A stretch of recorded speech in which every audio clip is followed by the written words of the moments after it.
نحمدہ ونصلی علی رسولہ الکریم اما بعد فاعوذ باللہ من الشیطان الرجیم بسم اللہ الرحمن الرحیم قال عز وجل فی سورة القمر وَلَقَدْ يَسَّرْنَا الْقُرْآنَ لِلذِّكْرِ فَهَلْ مِن مُدَّكِرٍ قال عز وجل فی سورة الأحزاب لقد كان لكم في رسول الله أسوة حسنة وقال عز وجل في سورة الأحزاب إن الله وملائكته يصلون على النبي يا أيها الذين آمنوا صلوا عليه وسلموا تسليما اللهم صل على محمد وعلى آل محمد كما صليت على إبراهيم وعلى آل إبراهيم إنك حميد مجيد اللهم بارك على محمد وعلى آل محمد كما باركت على إبراهيم وعلى آل إبراهيم إنك حميد مجيد رب اشرح لي صدري ويسر لي أمري واحلل عقدة من لساني يفقهوا قولي اللهم آنس وحشتنا في قبورنا من القرآن العظيم اللهم ارحمنا بالقرآن العظيم واجعله لنا إماما ونورا وهدى ورحمة اللهم ذكرنا منه ما نسينا وعلمنا منه ما جهلنا ورزقنا تلاوته آناء الليل وأطراف النهار واجعله لنا حجة يا رب العالمين آمین۔ السلام علیکم ورحمۃ اللہ وبرکاتہ۔ تمام حاضرین اور ناظرین سب لوگوں کو تربیت سیشن میں 2022 کے پہلے سیشن میں خوش آمدید۔ اس سے پہلے کہ ہم لوگ اپنے موضوع کی طرف بڑھیں، کچھ گزارشات جو کہ میں شروع میں کرنا چاہتا ہوں کہ آج سے اگلے کم از کم 8 یا 9 سیشن ہم لوگ انشاءاللہ اردو میں کنڈکٹ کریں گے، اور جب بھی اردو کے اندر سیشن کنڈکٹ ہوئے ہیں اس کو میں نے ڈیڈیکیٹ اپنی والدہ کو کیا ہے۔ ایک مرتبہ پھر اللہ تعالیٰ سبحانہ و تعالیٰ نے مجھے موقع دیا کہ میں ان کی کچھ خدمت کر سکوں، اللہ اس کو قبول کرے۔ جن لوگوں کے والدین زندہ ہیں، میری اللہ سبحانہ و تعالیٰ سے التجا ہے کہ ان کا سایہ ہم پر صحت اور تندرستی کے ساتھ شامل حال رکھے، ان کی دعائیں ہمارے حق میں قبول فرمائے، اور جن کے والدین اس دنیا سے رخصت ہو چکے ہیں اللہ تعالیٰ ان کی مغفرت فرمائے، ان کے درجات بلند کرے، اور ہمارے نیک اعمال کو ان کا توشہ آخرت بنائے، آمین اللہم یا رب العالمین۔ ایک گزارش اور کہ جس طرح کہ آپ جانتے ہیں کہ اس تربیت سیشنز کے اندر ہم لوگ ممبرز کا نصاب ڈسکس کر رہے ہیں۔ آج سے اگلے 8 یا 9 سیشن جو ہیں اس کا نصاب کے ساتھ تعلق نہیں ہے، بلکہ اس کا تعلق ڈائریکٹلی تربیہ کے ساتھ ہے۔ آج کا جو موضوع ہے وہ قرآن میں غوطہ زنی کے برابر ہے۔ جس طرح اقبال نے کہا تھا کہ قرآن میں ہو غوطہ زن اے مرد مسلمان، اللہ کرے تجھ کو عطا جدت کردار۔ It's a little bit unique idea جو آج ہم لوگ ڈسکس کرنے کے لیے جا رہے ہیں، کیونکہ ابھی تک اگر آپ کو یاد ہو کہ ہمارے تربیت سیشنز کے بالکل اوائل میں ہم نے ایک مرتبہ مصحف کی ترتیب کو سمجھا تھا کہ قرآن مجید کی صورتیں مکی اور مدنی صورتوں کے جوڑوں کے اعتبار سے مصحف کی ترتیب کو سمجھا تھا۔ تو انشاءاللہ آج ہم لوگ نزول قرآن کہ قرآن نازل کیسے ہوا، کس کس دور میں کون کون سی صورت نازل ہوئی، اور اس کا ادراک ہم لوگ کو ریلیٹ کریں گے سیرت النبوی صلی اللہ علیہ وسلم کی صورت کے اندر۔ سیرت کے موضوع پہ الحمدللہ ہمارے نیبر نیٹ ورک کے اندر آج کل ہم لوگ سیرت النبوی ڈسکس کر رہے ہیں۔ میں اپنے آپ کو خوش قسمت سمجھتا ہوں کہ الحمدللہ اس قسم کی ایکٹیویٹیز ملٹن چیپٹرز کے تھرو ہم لوگ کنڈکٹ کر رہے ہیں۔ سیرت النبوی کو سمجھنا بہت ضروری ہے، قرآن فہمی کے لیے سیرت النبوی کا جاننا بہت ضروری ہے، کیونکہ اگر آپ کو یاد ہوگا کہ میں بارہا بات یہ کہہ چکا ہوں کہ لوازم قرآن کو سمجھنے کے لیے، قرآن فہمی کے لیے 3 بڑے لوازم ہیں۔ نمبر 1، شان نزول. تو آج یہی بات ہم لوگ کرنے کے لیے جائیں گے کہ وہ کون کون سے حالات تھے سرکار دو علیہ وسلم کی زندگی کے اندر کہ جب یہ صورتیں نازل ہو رہی تھیں. تو شان نزول، کیونکہ جب تک ہمیں ہسٹوریکل بیک گراؤنڈ کا پتہ نہ ہو ہمیں ایموشنز کو سمجھنا دشوار ہوتا ہے. اینڈ قرآن کے اندر نہ صرف الفاظ کے اندر بلکہ کانٹیکسٹ کے اندر بھی ایموشنز چھپے ہوئے ہیں. تو وہ کون سے ایموشنل چیزیں تھیں جو محمد رسول صلی اللہ علیہ وسلم کے قلب اطہر کے اوپر گزر رہی تھیں؟ تو قرآن کی نزولیت ہم لوگ سیرت النبی صلی اللہ علیہ وسلم کے آئینے کے اندر دیکھنے کی کوشش کریں گے انشاءاللہ تعالیٰ. نمبر 2، دوسرا لوازم قرآن جو ہے جب شان نزول ہمارے سامنے ہو تو دوسرے لفظوں میں دوسری چیز جو ہے وہ ہے اس کا لفظاً اور معنی ادراک ہونا، جس کے لیے میں بارہا کہہ چکا ہوں کہ عربی زبان کا جاننا بہت اہم ہے.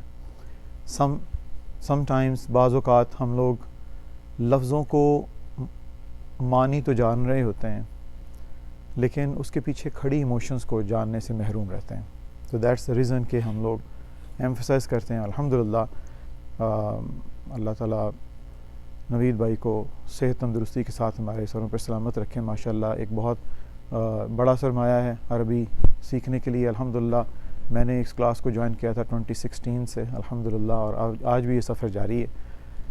اور قرآن مجید کی اس فہم القرآن کے اندر جو تیسرا لوازم جس کے لیے میں بارہا ذکر کرتا ہوں کہ always look into that whenever we are reading any particular part of a Quran, چاہے وہ سورہ ہو، چاہے وہ آیا ہو، یا چاہے وہ جز ہو، یا چاہے وہ حزب ہو، اس کے اندر what is in it for me, کہ ہمارے لیے اس کا پیغام کیا ہے آج کی دنیا کے اندر.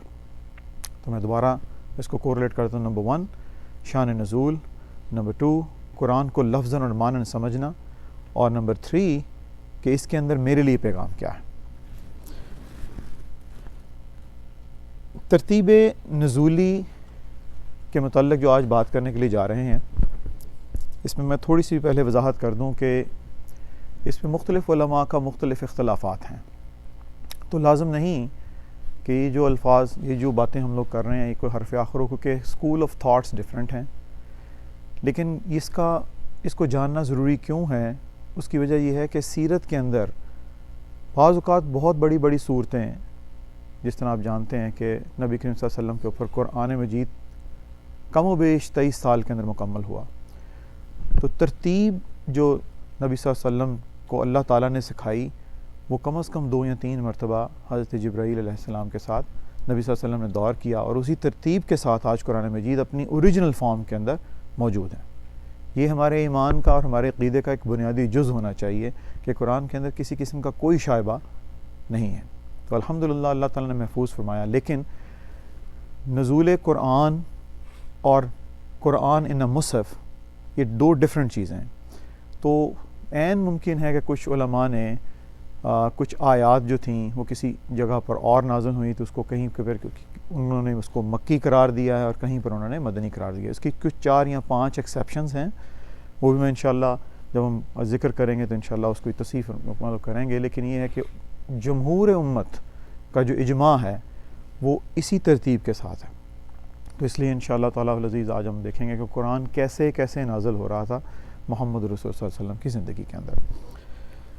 ایز فار ایز سیرہ از کنسرن، جیسا کہ آپ جانتے ہیں کہ سیرہ محمد رسول صلی اللہ علیہ وسلم کی زندگی قرآن کے کانٹیکسٹ کے اندر 2 حصوں میں بٹی ہوئی ہے. نمبر 1 قرآن کا وہ حصہ جو مکہ المکرمہ کے اندر نبی کریم صلی اللہ علیہ وسلم کی زندگی میں وہ نازل ہوا، اس کو ہم تمام قرآن کو مکیات کہتے ہیں، مکیات. اور جو قرآن مدینہ میں نازل ہوا ان تمام صورتوں کو مدنیات کہا جاتا ہے. ہم سب جانتے ہیں کہ قرآن مجید کی کل ٹوٹل صورتیں جو ہیں وہ 114 ہیں. لیکن بہت کم لوگ جانتے ہیں کہ قرآن کی مکیات 90 ہیں اور ٹوٹل مدنیات 24.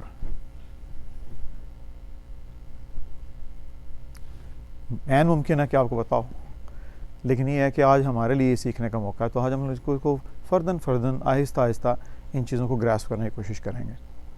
تو ٹوٹل 90 صورتیں مکی اور ٹوٹل 24 سورز مدنی. جیسا آج کا جو ٹوٹل موضوع جو ہے وہ آج ہم لوگ انشاءاللہ مکی دور کو کور کرنے کی کوشش کریں گے. 90 صورتوں کو کور کرنے کی کوشش کریں گے. اٹس اے ڈیفیکلٹ ٹاسک، لیکن اللہ کی رحمت کے سائے میں انشاءاللہ یہ کوئی ٹاسک مشکل نہیں ہے. تو انشاءاللہ کوشش کریں گے کہ ہم سب لوگوں کے لیے آسان ہو جائے انشاءاللہ تعالی. اگر آپ حجم کے اعتبار سے اگر دیکھیں تو مکی قرآن زیادہ نظر آ رہا آپ کو 90، اور مدنی قرآن جو ہے وہ 24 سورز ہیں. لیکن یہ تو نمبر آف سورز ہیں، لیکن اگر حجم کے اعتبار سے اگر آپ اس کو دیکھیں تو مدنی قرآن جو ہے وہ 2/3 ہے اور مکی قرآن جو ہے وہ 1/3 ہے. اس کی وجہ یہ ہے کہ یہ صورتیں چھوٹی چھوٹی تھیں، ان کے آیات چھوٹی ہیں مکی قرآن کے اندر، اور اس کا فلو تیز ہے. اور ڈاکٹر اسرار صاحب نے اس کو ڈیوائن میوزک کہا کہ ایک ملکوتی غنا ہے، کہ اس کے اندر آپ کو مطلب اس کے اندر ایک صوتی آہنگ اس کے اندر آپ کو ملے گا اس کے اندر. تو اس وجہ سے چھوٹی صورتوں ہونے کی وجہ سے اس کا نمبر آف سورز زیادہ ہیں، لیکن ان فیکٹ اس کا حجم کم ہے. ایک اور بات اس ضمن میں، اس سے پہلے کہ ہم مکی دور کو مزید اس کو جاننے کی کوشش کریں، جو قرآن کا جو مکی رنگ ہے اس کے اندر ایمان ثلاثہ آپ کو ہر جگہ ملے گا. جب میں ایمان ثلاثہ کی بات کروں تو اس کا مطلب یہ ہے ایمان باللہ، کہ اللہ ایک ہے، اللہ وحدہ لا شریک ہے، اس کے ساتھ کوئی شریک نہیں، نہ اس کی ذات میں، نہ اس کی صفات میں، نہ اس کی ربوبیت میں، نہ اس کی الوہیت میں. اس کے ہر آسپیکٹ کے ساتھ وہ یکتا ہے، وہ واحد ہے. نمبر 1 ایمان باللہ. ایمان بالرسالہ، کہ تمام انبیاء کے اوپر ایمان لانے کے ساتھ ساتھ وہ شخص اپنے آپ کو مسلمان نہیں کہہ سکتا جو محمد الرسول صلی اللہ علیہ وسلم کی رسالت کے اوپر اور نبوت کے اوپر اور ان کو آخری نبی نہ مانے، وہ دائرہ اسلام کے اندر داخل نہیں ہو سکتا. تو ایمان بالرسالت. اور نمبر 3 امان بالآخرہ، آخرت پہ یقین. اب جب کہ ہم لوگ مکی دور کے اندر جب داخل ہو رہے ہیں تو سب سے پہلے جو رسپونڈنٹ جو تھے، جو سب سے پہلے جن لوگوں کو مدعو کیا جا رہا تھا، وہ تھے قریش مکہ. ہم سب لوگ جانتے ہیں کہ نبی کریم صلی اللہ علیہ وسلم کی رشتہ داریاں جو تھیں وہ قریش مکہ کے ساتھ تھیں. ڈیٹیل میں ڈیفینیٹلی آج اس تھوڑے وقت کے اندر بہت بڑا موضوع میں ہر ایک اور ٹاپک کو چھیڑ نہیں سکتے، لیکن جو امپورٹنٹ پوائنٹس انشاءاللہ اس کو ذکر کریں گے. تو پہلے رسپونڈنٹ قریش تھے، تھے اور ان کا سب سے بڑا مسئلہ یہ تھا کہ ایروگنس کے اندر آ کے، کیونکہ ان کے اوپر جب یہ قرآن تابڑ توڑ نازل ہو رہا تھا، ان کے دل کہیں نہ کہیں پہ سیجتے تھے، لیکن ان کی اپنی ذاتی ان کا جو بغض تھا وہ ماننے سے انکار کر رہا تھا. سب سے پہلا انکار اللہ ایک کیوں ہے، کیونکہ ان کا سارا بزنس جو تھا مکے کے اندر وہ ان کے بتوں کے اوپر چل رہا تھا.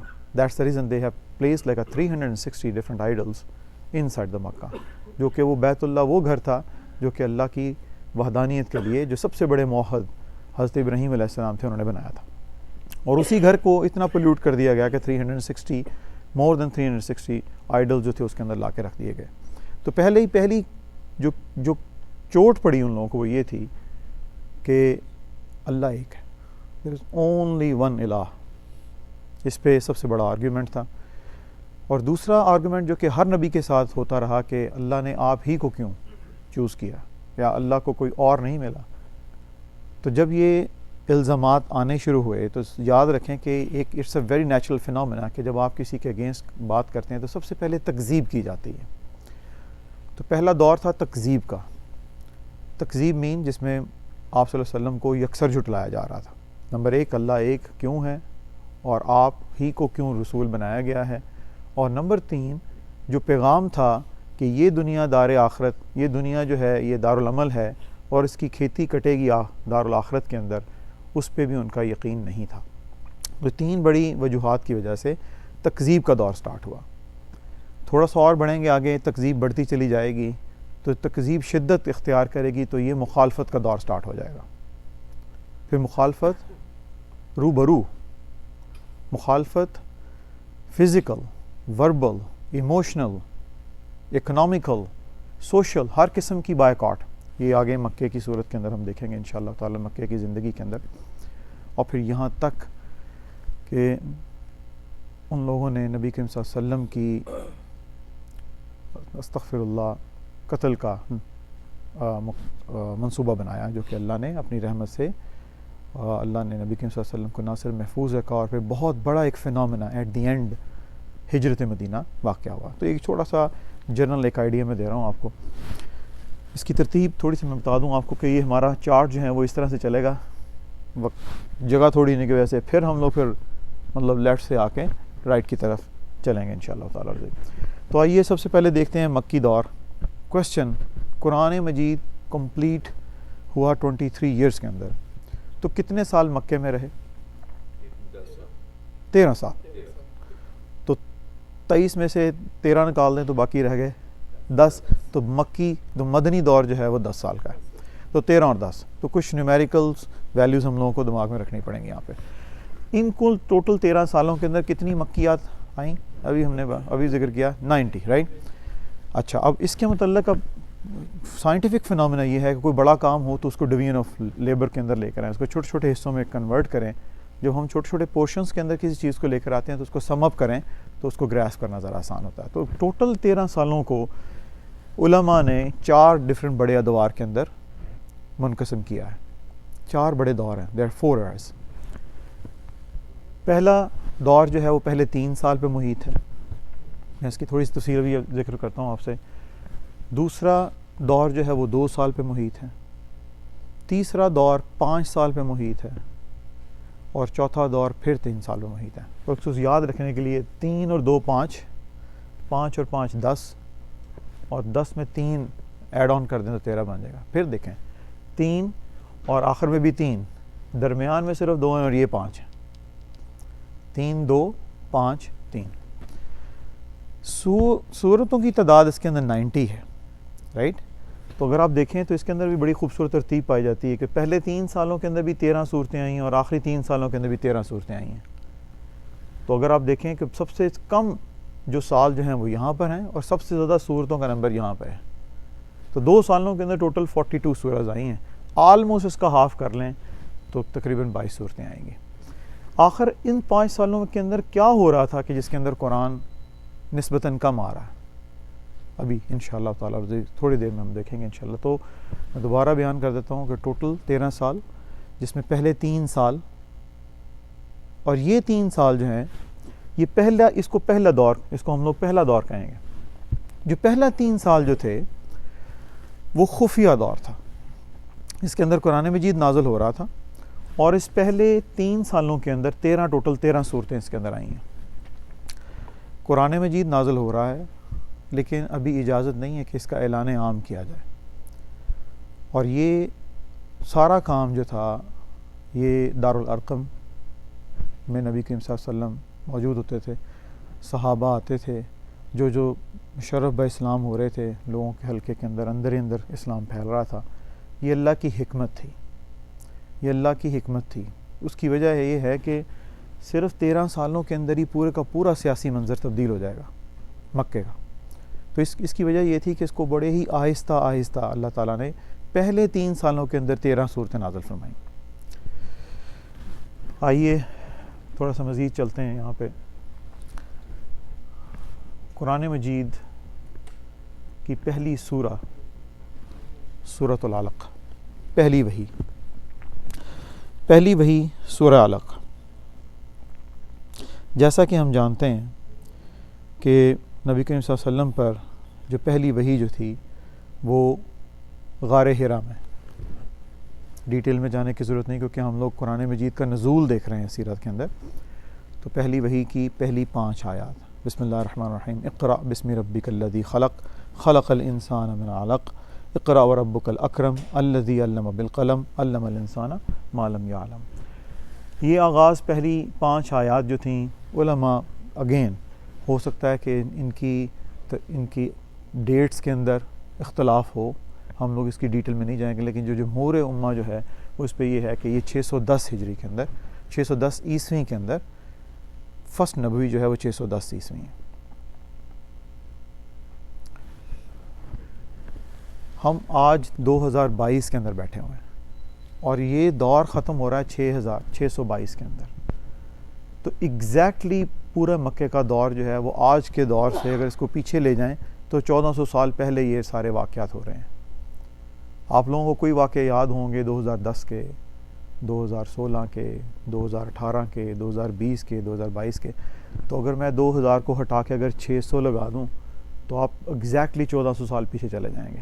تو اس کو کوریلیٹ کرنا آسان ہے ہمیں اپنی ذات کے لیے کہ میں آج سے 1400 سال پہلے محمد رسول اللہ صلی اللہ علیہ وسلم کے اوپر کون سا دور تھا اور کیا ہو رہا تھا اور کون سی صورت نازل ہو رہی تھی. تو that is the main basic objective behind that one. پہلی وہی سورہ علق، پہلی 5 آیات، اور اس کے بعد سلسلہ وحی تھوڑی دیر کے لیے روک دیا گیا. علماء سیرہ اس کو فطرت الوحی کا نام دیتے ہیں، اور یہ فطرت الوحی 2 دفعہ ہوئی ہے، ایک پہلی سورہ علق کے بعد اور دوسری سورہ فاتحہ کے بعد. فطرت الوحی میں نبی کریم صلی اللہ علیہ وسلم کے اوپر جو وحی کا سلسلہ رکا ہے اس کی بہت ساری وجوہات علماء نے بیان کی ہیں، لیکن ان وجوہات کے باوجود نبی کریم صلی اللہ علیہ وسلم کے اوپر یہ بڑا گراں تھا کہ وحی کا نزول کیوں روک دیا گیا، کیونکہ آپ سرکار صلی اللہ علیہ وسلم اس وحی کو انجوائے کر رہے تھے. اس کی وحی کی حیت ہم لوگ سمجھنے سے قاصر ہیں. وہ محمد رسول صلی اللہ علیہ وسلم ہی جانتے ہیں کہ وہ لطف اور وہ قرار اور سرور وہ کیا تھا. بہرحال فطرت الوحی کے بعد جو دوسری کنسنسس ہے وہ ہے سورہ مدثر کی ابتدائی 5 آیات، اور اس کے بعد پھر سورہ مزمل کی ابتدائی 8 آیات. اور اگر آپ یہ دیکھیں کہ اس میں کیونکہ وقت کی قلت کے باعث سورہ مدثر کے اندر ایک لفظ قم استعمال ہوا ہے، یا ایھا المدثر قم فانذر. علماء کہتے ہیں کہ محمد رسول صلی اللہ علیہ وسلم سوئے ہوئے تھے اور ان کو اللہ نے ایسا اٹھایا کہ قائم کر دیا کہ اب اٹھو اور انذار کرو. آج بحیثیت مسلم ہم تمام لوگوں کی یہی ذمہ داری ہے کہ کہ ہم کھڑے ہو جائیں اقامت دین کے لیے، فانذر، اور ہم لوگ بھی وہی کام کریں جو محمد رسول صلی اللہ علیہ وسلم نے کیا کہ نبی صلی اللہ علیہ وسلم کو بستروں کی نرم بستروں سے اٹھا کے اور تیز ترین جو آندھیوں کے اندر، اس سوشل اور اکنامیکل اور پولیٹیکل آندھیوں کے اندر لے کر آ گئے اللہ. تو ایک لمحے کے لیے اس ایموشنز کو فیل کریں کہ یہ کتنا بڑا لفظ ہے کہ قم فانذر. اور پھر اس قم کے بعد سرکار صلی اللہ علیہ وسلم up until the last breath بیٹھے نہیں. یہ ہے وہ پیغام جو آج ہمیں سمجھنے کی ضرورت ہے کہ what does it mean by قم، جس کا اطلاق آج ہم پر ہو رہا ہے. تیسری سورہ مزمل کی پہلی ابتدائی 8 آیات آئیں، اور یہ تھوڑے تھوڑے ٹکڑوں کے اندر قرآن نازل ہو رہا تھا. جو سب سے پہلی مکمل سورہ جو نبی کریم صلی اللہ علیہ وسلم کے اوپر آئی ہے وہ سورۃ الفاتحہ تھی، جس کو اللہ تبارک و تعالیٰ نے 7 مثانی، جس کو مکمل 7 آیاتوں کے اوپر اللہ تعالیٰ نے اس کو کیا. جس طرح کہ آپ کو یاد ہے کہ ہم لوگوں نے یہ بات بیان کی تھی کہ اللہ تعالیٰ قرآن مجید میں فرماتے ہیں کہ وَلَقَدْ آتَيْنَاكَ سَبْعًا مِنَ الْمَثَانِي وَالْقُرْآنِ الْعَظِيمِ. تو قرآن ایک علیحدہ رکھا گیا اس ٹاپک کے اندر، اور 7 من المثانی جو ہے اس کو علیحدہ رکھا گیا ان 7 آیات کو جو بار بار پڑھی جانے والی ہیں، بار بار پڑھی جانے والی ہیں، اور یہ بار بار آپ ہر نماز کے اندر پڑھتے ہیں اور ایک ہی اقرار کرتے ہیں کہ ایاک نعبد و ایاک نستعین. یہ بہت بڑا اقرار ہے. کیا ہم اس کو جسٹیفائی کرتے ہیں؟ یہ سوچنے کی ضرورت ہے. اس کے بعد پھر دوسری دفعہ فطرت الوحی کا مقام آیا، اور پھر اس فطرت الوحی کے بعد اللہ تعالیٰ، اگر آپ سورہ دحا اور سورہ انشراح کے اگر مضامین کو اگر آپ دیکھیں تو وہ فطرت الوحی کی وجہ سے جو سرکار صلی اللہ علیہ وسلم کی جو انٹرنل ایموشنز تھیں، جو کہ وہ سوچتے تھے کہ شاید کہیں میں خدا مجھ سے ناراض تو نہیں ہو گیا، وہ جو ان کی جو شرح، ان کی جو قلبی کیفیت تھی، اس کو انشراح دینے کے لیے اللہ سبحانہ وتعالیٰ نے یہ 2 سورہ جو ہیں اس کے اندر آئی ہیں، سورہ دحا اور سورہ انشراح. جس طرح آپ نوید بھائی کہہ رہے تھے کہ آج مارننگ کے اندر الحمدللہ سورہ دحا انہوں نے پڑھی ہے. اس کے اندر تو نبی کریم صلی اللہ علیہ وسلم کو فرمایا گیا کہ آپ کو اللہ نے اکیلا نہیں چھوڑا، اور شرح صدر کے لیے. اور علماء یہ کہتے ہیں کہ کبھی بھی آپ کے اوپر کسی قسم کی کوئی غم کی کیفیت جب آپ کے دلوں کے اندر ہو تو سورہ دحا اور سورہ انشراح کی آیات جلتی ہوئی آگ کے اوپر پانی کی طرح اثر کرتی ہیں. اس کے بعد سورہ تکویر اور سورہ انفطار. سورہ تکویر اور سورہ انفطار کے مضامین کو اگر آپ دیکھیں تو اس کے اندر مناظر احوال قیامت بیان کیا گیا ہے، جو کہ ایمان ثلاثہ کا آخری حصہ تھا، ایمان بالآخرہ. اس کے اندر قیامت کی وہ ہولناکیاں دکھائی گئی ہیں. یہ ویلڈ صرف اسی وقت صرف قریش نہیں تھے، بلکہ آج کا مسلمان بھی انہی آیات کے نیچے اپنے آپ کو آئینے کی طرح اپنے چہرے کو دیکھے تو پھر دیکھیں کہ کیا ہم لوگ اس قابل ہیں کہ ان تمام منظر احوال کے اندر ہم اپنے آپ کو کہاں پلیس کر رہے ہیں. اس کے بعد سورہ قدر. اور سورہ قدر کیسی سورہ ہے جس کے اندر اللہ تعالیٰ نے وحی کی قدر و قیمت بتائی ہے. وحی کی قدر و قیمت سے مراد ہے کہ ایمان بالرسالہ، کہ رسالت، منصب رسالت جسٹیفائی ہوتا ہے وحی الہی سے، اور وحی الہی کلام اللہ ہے، اور وہ کلام اللہ کے نبیوں کے دلوں کے اوپر نازل ہوتا تھا اور ان کی زبان اطہر سے آگے آتا تھا. اور یہی سب سے بڑا آرگیومنٹ تھا ان تمام قریش مکہ کا کہ آخر، اور یہ صرف نبی صلی اللہ علیہ وسلم کے ساتھ نہیں بلکہ ہر نبی کے ساتھ یہی کہا گیا کہ why were you the only person, کہ اس کے علاوہ اور کیوں نہیں. تو وہی کی قدر و قیمت. اس کے بعد سورہ زلزال، سورہ عادیات اور سورہ قاریہ. اس میں بھی مناظر احوال قیامت سے آگاہی ہے. مضامین بڑے عام ہیں، اگر آپ دیکھیں تو یہ کم از کم. اور سورہ عصر، اور اس دور کا آخر ہو رہا ہے سورہ عصر کے اوپر، اور اس میں بتایا یہ گیا ہے کہ خسارے سے بچنے کا نسخہ کیا ہے.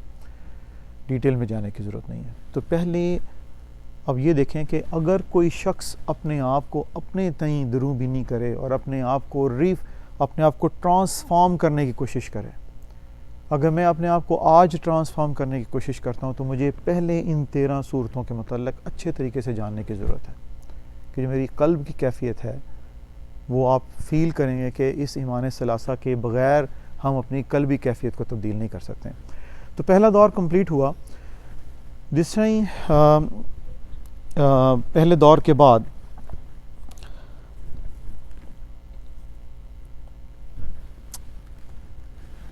اور یہ پہلے 3 سال ہیں، جو ٹائم پیریڈ مکے کے اندر آتا ہے اس کو ہم لوگ نبوی سال کہتے ہیں، اور جو ٹائم پیریڈ ہجرت کے بعد مدینے کے اندر آتا ہے اس کو ہم ہجری سال کہتے ہیں. تو اس وجہ سے 1 سے 3 نبوی. دوسرا دور جو تھا وہ ہے 2 سالوں پہ محیط، اور یہ 4 اور 5 نبوی کے درمیان ہے. 4 اور 5 نبوی کے درمیان.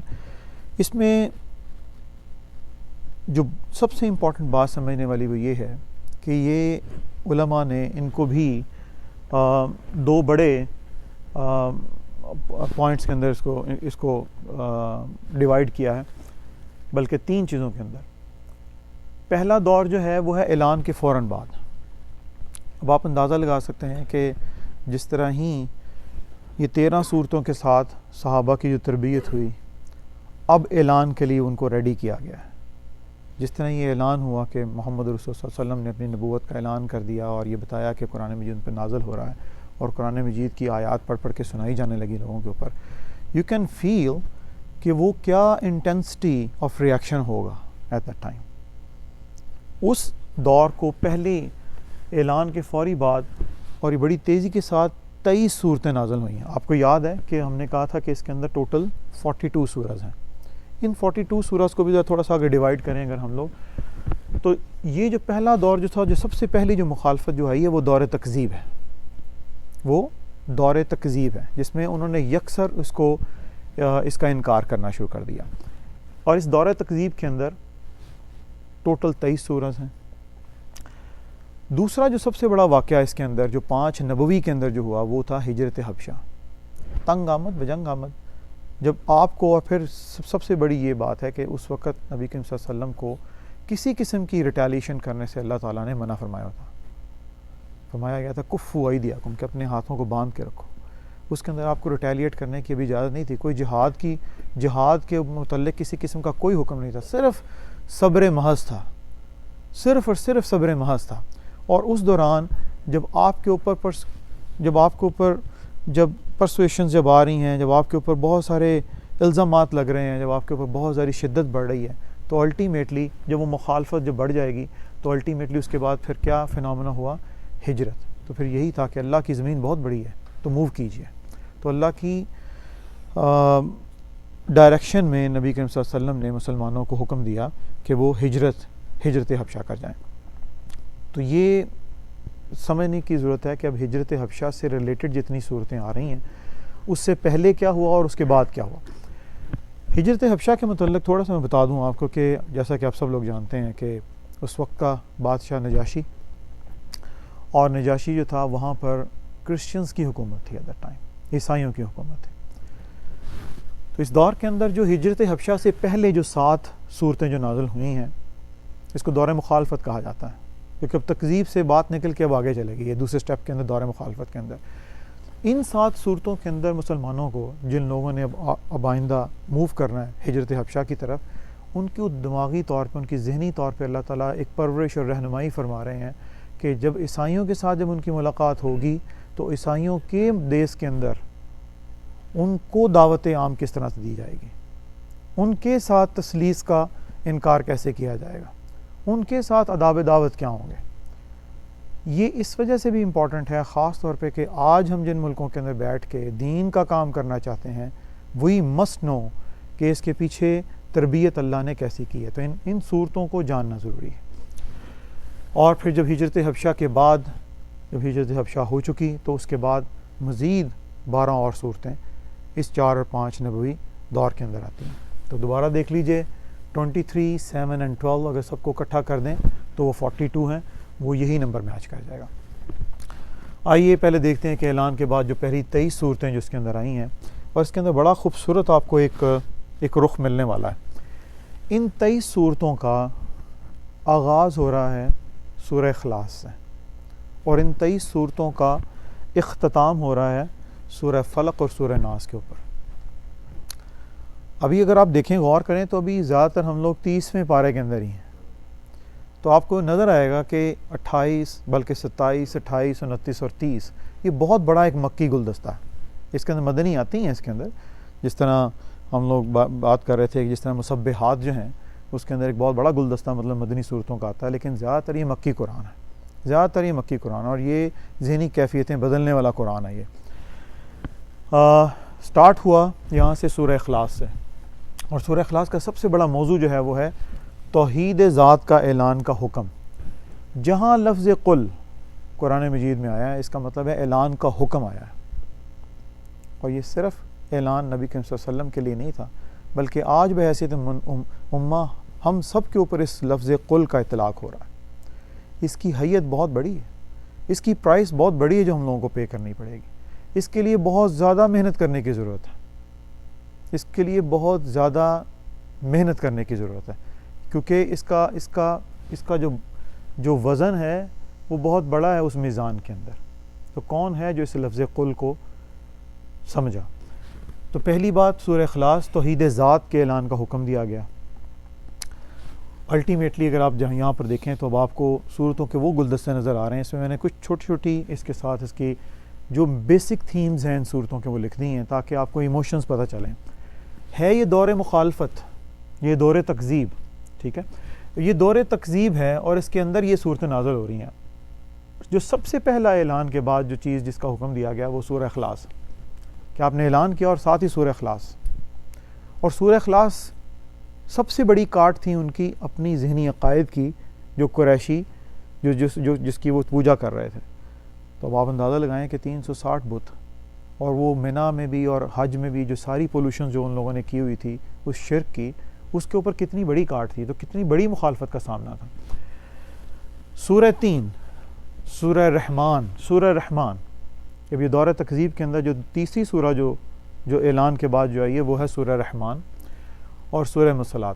اگر آپ ان تمام صورتوں کا جائزہ لیتے جائیں تو اس کے اندر جو خاص طور پہ جو سب سے بڑی جو ہے نا جو لغت ہے، جو لینگویج تھی، یہ لینگویج کا پیک ہے یہ والی وہ صورتیں، کیونکہ اہل عرب جو تھے وہ اپنے آپ کو اہل زبان کہتے تھے اور وہ ادب کے ساتھ بہت بڑا تعلق تھا ان کا، اور وہ لفظ کی حیت کو حرمت کو سمجھتے تھے. تو اس وجہ سے قرآن کا وہ پروفاؤنڈ حصہ جو کہ بہت زیادہ لنگوسٹیکلی بہت پروفاؤنڈ ہے وہ اللہ تعالیٰ نے اس دور تکذیب کے اندر لے کر آئے. ایک تکذیب ہے لیکن اس کا پیغام کا اگر آپ کے پاس لینگویج موڈ افیکٹو نہیں ہے تو تو وہ پیغام نیچے چلا جائے گا، لیکن یہ کلام اور حکمت اللہ کی تھی، تو اللہ نے اپنی کلام کی پلیسمنٹ اس طرح سے کی۔ سورہ 3، سورہ رحمان اور سورہ مرسلات۔ سورہ قیامہ اگین وہی ایمان ثلاثہ میں سے جو منکر آخرت جو تھی، اور یہاں پر یہ بتایا گیا کہ منکر آخرت کی جو قیادت ہے، کیونکہ ان کی ساری قیادت قریش کی جو تھی وہ منکر آخرت کی، اس کی پیروی کرنے سے اللہ تعالیٰ نے منع کر دیا اس صورت کے اندر۔ سورہ دہر، سورہ انسان کے اندر اللہ تعالیٰ نے کہا کہ سبیل دکھا دیا گیا، آپ نہ شکری کرو یا شکر کرو، وَإِمَّا شَاكِرًا وَإِمَّا كَفُورًا، it's now up to you, کہ محمد رسول صلی اللہ علیہ وسلم اعلان کر چکے ہیں، اگر آپ جتنی مرضی تکذیب کرنا چاہتے ہیں اب آپ کریں، لیکن ہم نے تو آپ کو سیدھا رستہ دکھا دیا ہے۔ Now it's up to you, کہ اگر آپ اس کو شکر گزار بندہ بننا چاہتے ہیں یا ناشکری کرنا چاہتے ہیں۔ سورہ نبا، ہم لوگوں نے ایک دفعہ سورہ نبا کو الحمدللہ یہاں پر گرامیٹیکل انالیسس بھی کیا، اور اس کے اندر متقین اور منکرین آخرت کی جو طاغین کا جو تقابلی جائزہ ہے، تو اب یہ کمپیریٹیو انالیسس آنا شروع ہو گیا یہاں پہ۔ جس طرح آگے بڑھتے چلے جائیں گے آپ دیکھیں گے کہ ڈائریکشنز چینج ہو رہی ہیں۔ پہلے بتایا گیا کہ آخرت کی قیادت سے انکار، سب سے پہلے توحید، پھر آخرت قیادت سے انکار، پھر اس کے بعد بتایا گیا کہ اب سبیل سیدھی کر دی گئی۔ اب نیکسٹ صورتیں جتنے بھی آ رہے ہیں اس کے اندر زیادہ تر آپ کو کمپیریٹیو انالیسس ملنا شروع ہو جائے گا۔ اچھے جو شکر کرنے والے لوگ ہیں ان کے لیے اللہ نے کیا چیزیں دی ہیں، اور جو ناشکری کرنے والے ہیں اللہ نے ان کے لیے کیا کیا چیزیں رکھی ہیں۔ سورہ نازعات، جس طرح نبا کے اندر متقین اور منکرین کا تقابلی جائزہ تھا، اسی طریقے سے سورہ نازعات کے اندر خاشعین اور منکرین کا تقابلی جائزہ لیا گیا۔ دور تکذیب ہے، نبی صلی اللہ علیہ وسلم کو ہراساں کیا جا رہا ہے، اور سورہ مطففین نازل ہو رہی ہے۔ اندازہ لگائیں کہ سورہ مطففین کے اندر مالی بے ضابطگیاں جو تھیں، ان کے جو مالی رویے جو تھیں، اس کے اوپر اللہ تعالیٰ گرفت فرما رہے ہیں۔ یہاں پہ ایک طرف تکذیب ہے، لیکن اللہ کیا کر رہے ہیں کہ جو حق کی بات ہے وہ رک نہیں رہی۔ آج ہم تکلیف کے اندر ہوں، آج ہم آپ لوگ اپنی جینون چیز سے بھی ہٹ جاتے ہیں، کیونکہ ہم اتنے پریشان ہو جاتے ہیں۔ تو نبی کریم صلی اللہ علیہ وسلم کے اوپر جو جتنے بھی پرابلم جو ان کو فیس کی جا رہی تھیں، تو ان سب کا جو سہارا جو بن رہا تھا وہ تھا قرآن۔ تو یہاں پر المطففین کے اندر مالی رویوں پر گرفت آ رہی ہے۔ یہاں پہ سورہ انشقاق میں اگین مطلب اسی تحت یہاں پر توہین اور استہزاء کے الفاظ مطلب یہاں پر آئیں گے۔ سورہ عبسہ کے اندر ادھر تکذیب ہو رہی ہے اور ادھر آداب سکھائے جا رہے ہیں، اور اس میں آداب دعوت دی جا رہی ہے۔ آپ لوگوں کو سب لوگوں کو مفہوم پتہ ہے کہ وہ ایک صحابی آئے اور انہوں نے نبی کریم صلی اللہ علیہ وسلم نے اپنی تیوری، اور ڈیٹیل میں جانے کی ضرورت نہیں ہے، دور تکذیب ہو، آپ کے اوپر اتنا زیادہ پریشر ہو، اور ایون دین وہاں پر اللہ کیا فرما رہے ہیں، تبلیغ، اور آپ کو بتا رہے ہیں کہ آداب کس طرح سے ہیں۔ تو آداب تبلیغ کے لیے یہاں پر سورہ اعلیٰ اور سورہ غاشیہ کے اندر بھی اللہ تعالیٰ نے اسی طریقے سے آداب کو ملحوظ رکھا۔ 13 صورتیں ہو گئی، ٹوٹل کتنی تھیں؟ 23 اس پہلے دور کے اندر، تو 13 چلیں گی۔ اب کتنی رہ گئیں؟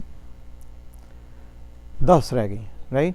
تو میں تھوڑا سا آپ کو اس لیے جگا رہا ہوں تاکہ مفہوم کے اندر ہم کھو نہ جائیں۔ تو اب اگلی 10 میں سے اگر آپ دیکھیں تو یہاں پر سورہ تکاثر ہے۔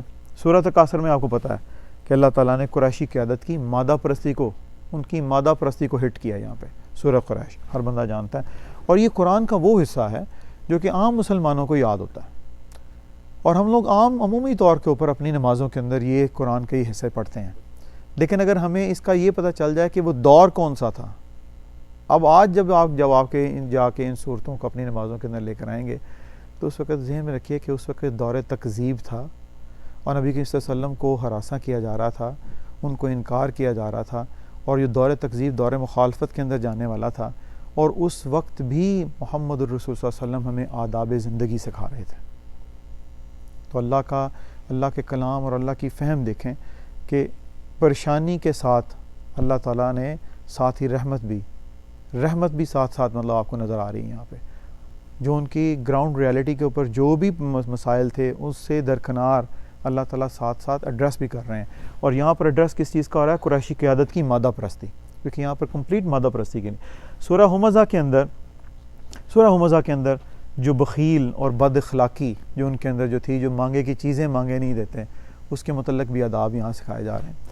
تو یہ زیادہ تر یہ سارا کانٹیکسٹ قریش کے لیے تھا ایٹ دیٹ ٹائم، جس کا اطلاق آج ہم پہ ہو رہا ہے، اس لیے میں نے لفظ قریش یہاں پہ لکھا ہے۔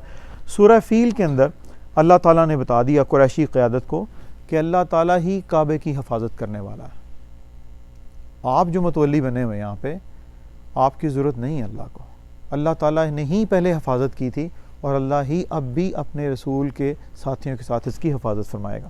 اسی طریقے سے آگے اگر آپ دیکھیں تو سورہ فیل اور پھر سورہ قریش، اور پھر سورہ قریش کے اندر اللہ تعالیٰ نے بتا دیا کہ بیت اللہ کے رب کی عبادت کریں، یہاں پر بیت اللہ کے رب کی عبادت کرنے کے لیے کہا گیا۔ اسی طریقے سے اگر آپ آگے چلیں سورہ ماعون کے اندر قریش کی تکذیب اور آخرت پر گرفت ہے۔ سورہ کوثر، سورہ کوثر قرآن مجید کی سب سے چھوٹی سورہ ہے، سب سے چھوٹی سورہ ہے، لیکن یہ سب سے پروفاؤنڈ سورہ تھی ایٹ دیٹ ٹائم۔ جو اہل کلام جو تھے وہ اپنی صورتوں کو لکھ کے کعبے کی دیوار کے اوپر لگا دیا کرتے تھے، تو بہت کچھ علماء لکھتے ہیں کہ بہت سارے لوگ صرف اس سورت کی گرامیٹیکل انالیسس کو ہی دیکھ کے، اس کی حیت کو ہی دیکھ کے مسلمان ہو گئے۔ وہ یہ کہنے پہ مجبور ہو گئے کہ یہ کلام کسی انسان کا نہیں ہے۔ آج کیونکہ ہم لوگ عربی زبان کو اتنا زیادہ جانتے نہیں ہیں، سمجھتے نہیں ہیں، تو ہمارے لیے سورہ کوثر صرف 3 آیات ہیں، لیکن اس میں بہت بڑی دھمکی ہے۔ ان شانئک ھو الابتر، اس کے اندر سب سے بڑی جو دھمکی جو تھی وہ قریشی قیادت کو ہلاکت کی پیشین گوئی تھی، اور جو ان کے ساتھ بدر کے اندر جو واقعات ہونے والے تھے اللہ تعالیٰ یہاں پر اس کی پیشین گوئی کر رہا ہے۔ تو یہ بہت بڑی ان کے لیے ہلاکت کا یہ سامان تھا۔ تو جو شکر کرنے والے تھے ان کے لیے کوثر، اور جو ناشکری کرنے والے تھے ان کے لیے ہلاکت۔ اور یہی اصول سنت اللہ تبدیل نہیں ہوئی، آج بھی یہی سنت ہے۔ سورہ کافرون، اور سورہ کافرون میں قریشی قیادت کے ساتھ دو بدو کھل کے بات کرنے کی بات کی گئی۔ لکم دینکم ولی دین، تمہارے لیے تمہارا دین، ہمارے لیے ہمارا دین۔ اب یہ دور تکذیب کیونکہ اب آگے دور مخالفت میں چلا جائے گا۔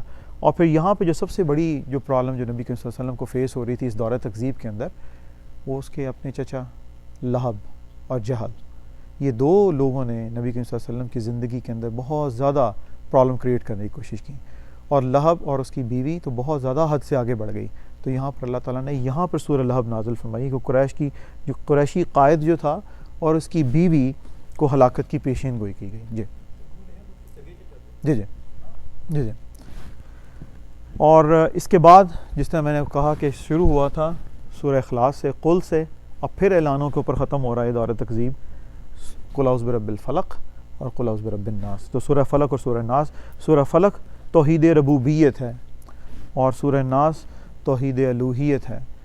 اس میں کہنے کے لیے بہت کچھ ہے، ہمارے پاس وقت کا دامن تنگ ہے، اس لیے اس کو ملوز خاطر رکھتے ہوئے انشاءاللہ میں ریپ اپ کرنے کی کوشش کروں گا جلد از جلد۔ لیکن اسی دور کے ساتھ آپ کو میں بتا دوں کہ اسی دور تکذیب کے اندر جس طرح ہم نے کہا تھا کہ سورہ علق، سورہ مدثر اور سورہ مزمل، ان کی بقیہ حصہ بھی اسی دور کے اینڈ کے اوپر نازل ہوا، یہاں پر اس کا مطلب جو باقی کے جو حصے جو تھے وہ بھی یہیں پر کمپلیٹ ہو گئے۔ ساتھ ہی اس پہلے دور کے بعد اب ہم لوگ اب دوسری جانب چلتے ہیں جو کہ تھا ہجرت حبشہ سے پہلے۔ اب ہجرت حبشہ سے پہلے یہ دور مخالفت سٹارٹ ہو گیا ہے۔ دور مخالفت کے اندر 7 صورتیں ہیں، اور یہ 7 صورتیں خاص طور پہ جب کہ ہجرت حبشہ ہونے والی ہے اور یہ سارے جو عیسائیوں کے ساتھ مسلمانوں کا اب تعلق ہونے والا ہے، تو ان صورتوں کے مضامین کو بھی آپ کو اندازہ ہوگا دیکھ کے کہ ان کی ذہنی طور پہ رہنمائی کی گئی۔ سب سے پہلے جو دور مخالفت کے اندر جو تھا ہجرت حبشہ سے پہلے سورہ عنکبوت، سورہ عنکبوت کے اندر ہجرت کا اشارہ دے دیا گیا۔ دوسرا سورہ روم، مسلمانوں کے اوپر دور مخالفت چل رہا ہے اور نبی کریم صلی اللہ علیہ وسلم یہاں پر فرما رہے ہیں کہ روم کو غلبہ دے دیا جائے گا۔ ایک طرف بظاہر مسلمانوں کی حالت پستہ ہے اور دوسری طرف نبی کریم صلی اللہ علیہ وسلم کو اللہ تعالیٰ بتا رہے ہیں کہ جو رومن امپائر جو تھے وہ بھی الٹیمیٹلی آپ ہی کے غلبے کے اندر آ رہا ہے۔ تو دور اس کا مطلب یہ ہے کہ جب حالات ناگزیر ہو جائیں، جب حالات نامساعد ہو جائیں، تو پھر اللہ سبحانہ و تعالیٰ ان امیدوں کی طرف انسان کو رہنمائی کرتے ہیں تاکہ اس کا دل اور زیادہ نرم ہو اور زیادہ اس کی جانب راغب ہو۔ تو سورہ روم یہاں پر نازل ہوئی۔ پھر سورہ لقمان ہے۔ سورہ لقمان کا جو مین پہلو جو تھا وہ یہ تھا، کیونکہ مشرکین کے ساتھ تعلق تھا، مشرک والدین اگر ہوں تو ان کا حکم ماننے سے انکار کر دیا جائے، مین تھیم۔ سورہ زمر ہجرت حبشہ کا اشارہ آ رہا ہے اس کے اندر، اللہ اکبر۔ سورہ کہف یہاں پہ نازل ہو رہی ہے اس دور کے اندر، ہجرت سے پہلے سورہ کہف نازل ہو رہی ہے۔ انشاءاللہ اس رمضان کا تھیم ہے سورہ کہف۔ اس مہینے کے آخر میں انشاءاللہ تعالی جو آخری جو سیٹرڈیز ہیں اس میں انشاءاللہ تعالی ہم لوگ سورہ کہف کا انٹروڈکشن دیکھیں گے۔ اس پورے رمضان کا تھیم ہے سورہ کہف، اور انشاءاللہ تعالی عزیز ایوری سنڈے ہم لوگ سورہ کہف کو پورے 4 حصوں کے اندر جو کنورٹ کیا ہے اس میں ایک حصے کو انشاءاللہ ہم لوگ الیبوریٹ کریں گے۔ تو یہاں پر سورہ کہف کے اندر بھی حبشہ کے عیسائیوں میں آداب تبلیغ بتایا جا رہا ہے، اور بائی دا وے جو اصحاب کہف جو ہیں علماء لکھتے ہیں کہ یہ بھی عیسائی تھے۔ سورہ مریم عیسائیوں میں توحید کی دعوت، اور اسی طریقے سے سورہ طٰہٰ عیسائیوں میں توحید کی دعوت۔ اور اگر آپ کو یاد ہو کہ ہجرت حبشہ میں جب ابو جعفر طیار کو جب سہیل بن عمر لینے کے لیے جب واپس گیا تو نجاشی کے دربار کے اندر جو اس نے قرآن سنانے کے لیے کہا کہ مجھے کچھ قرآن کا حصہ پیش کیجئے، تو انہوں نے سورہ مریم کی تلاوت کی۔ تو سورہ مریم اس وقت ہجرت سے پہلے نازل ہو چکی تھی، ٹھیک۔ اور تیسرا حصہ اسی دور تکذیب کا جو تھا وہ آ گیا ہجرت حبشہ کے بعد، اور ہجرت حبشہ کے بعد ٹوٹل 12 صورتیں اس کے اندر آئیں گی، 12 صورتیں۔ سورہ سجدہ، اور یہاں پر یہ دیکھیں کہ جب تکذیب اور مخالفت اب یہ کمبائن ہو گئی، یہاں پہ تکذیب بھی ان کی کوئی کام نہیں لے کر آ سکی، مخالفت بھی کوئی کام نہیں لے کر آ سکی۔ انہوں نے دیکھا کہ اب مسلمان جانا شروع ہو گئے، بلکہ بہت سارے مسلمان چلے گئے۔ ہجرت کے متعلق بہت ساری باتیں ہیں اس کے متعلق کہ جو پہلی ہجرت جب ہوئی 5 نبوی کے اندر، جس کو 614 ہجری کہا جاتا ہے، اس کے اندر ٹوٹل افراد جو تھے وہ 16 افراد تھے، اور حضرت عثمان غنی رضی اللہ تعالیٰ عنہ کی قیادت کے اندر یہ لوگ گئے، جن میں ٹوٹل 12 مرد تھے اور 4 عورتیں تھیں۔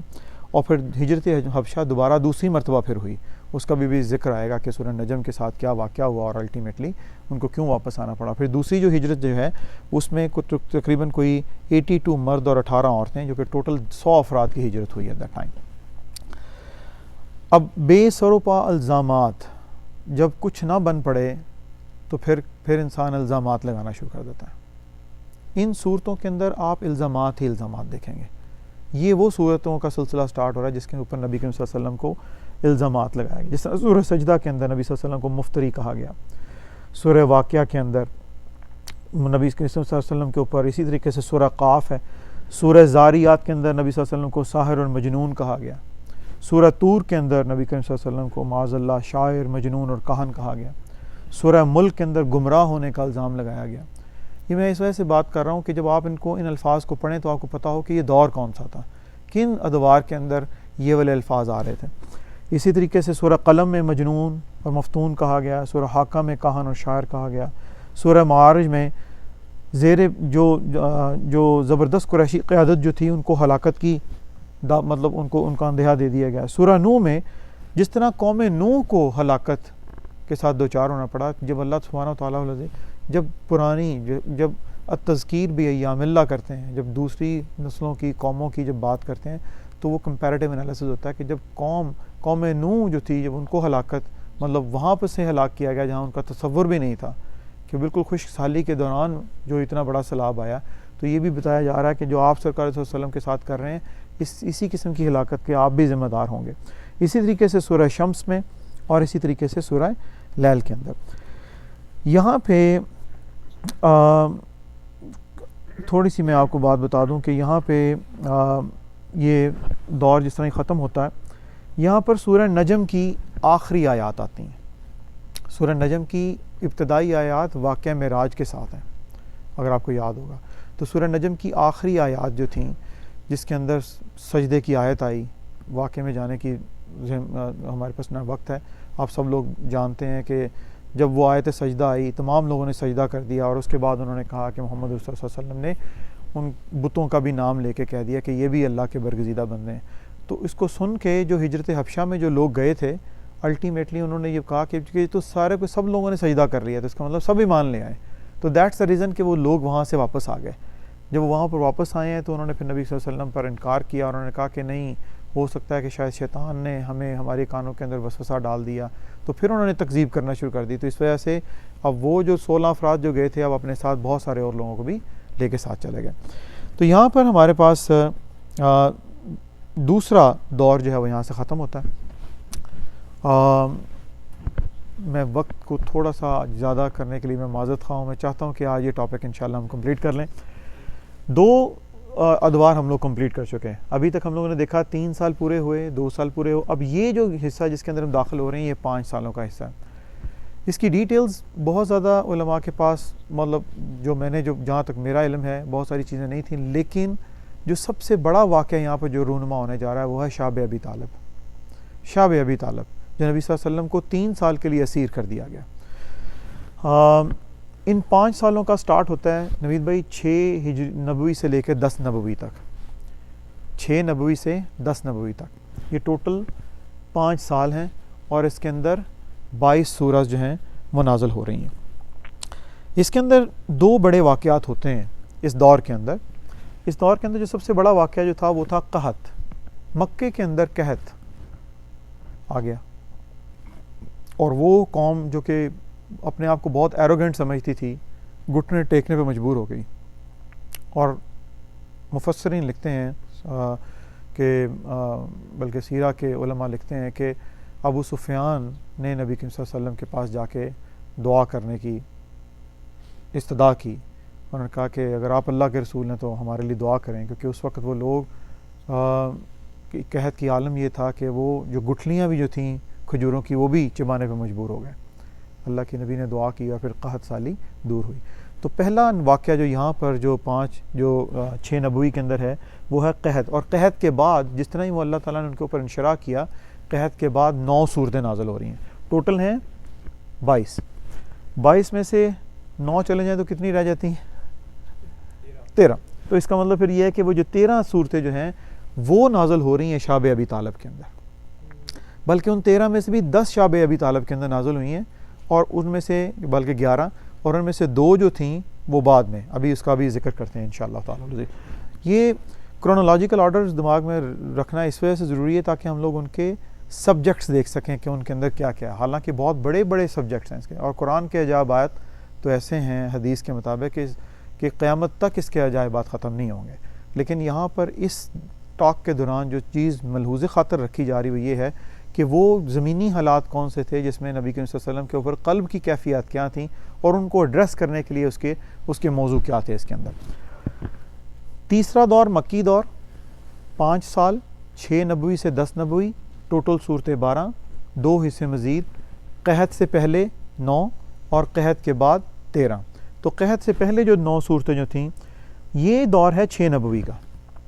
یہ دور ہے 6 نبوی کا. ہم نے سٹارٹ کیا تھا 610 سے، قرآن مجید سٹارٹ ہوتا 610 سے. اگر آج یہ 6 نبوی ہے تو پھر یہ کتنا ہوگا؟ 615. ٹھیک ہے جی، یہ 615 ہے، کیونکہ محرم اور صفر اور دوسرے جو عیسوی جو ہیں ان کے اندر تعداد ہے. تو یہ 615. اب قحط کے بعد 7 نبوی، قحط کے بعد 7 نبوی کے اندر یہ جو 6 اور 7 نبوی کے اندر.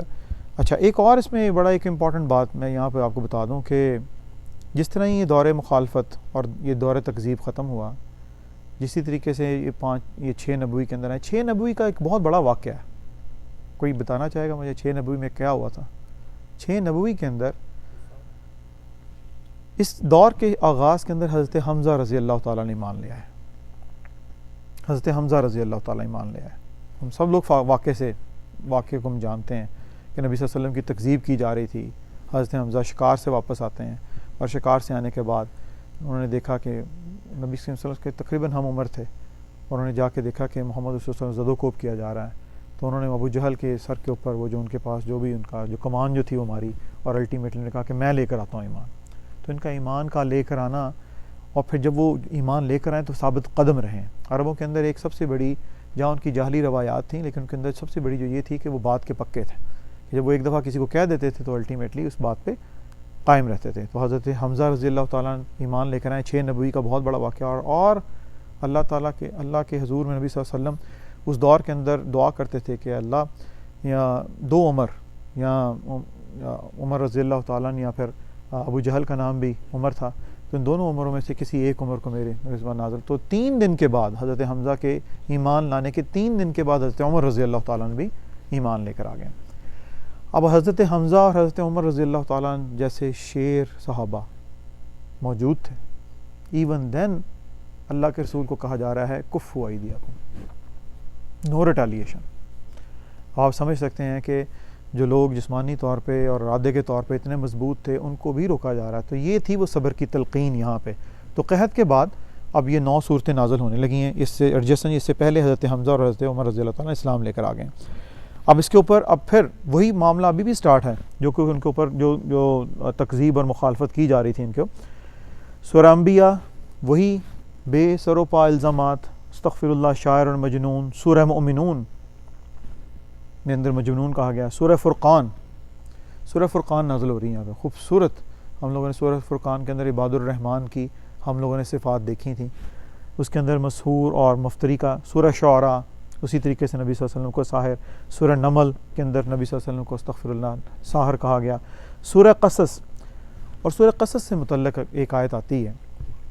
اس میں علماء جمہور کا یہ فیصلہ ہے کہ یہ آیت یہ فرمائے گی کہ اے نبی صلی اللہ علیہ وسلم آپ ابو طالب کی ہدایت کے اوپر جو ہے نا آپ کو اس کا اختیار نہیں ہے. آپ کے اختیار میں نہیں ہے کہ ابو طالب کی ہدایت کی جا سکے.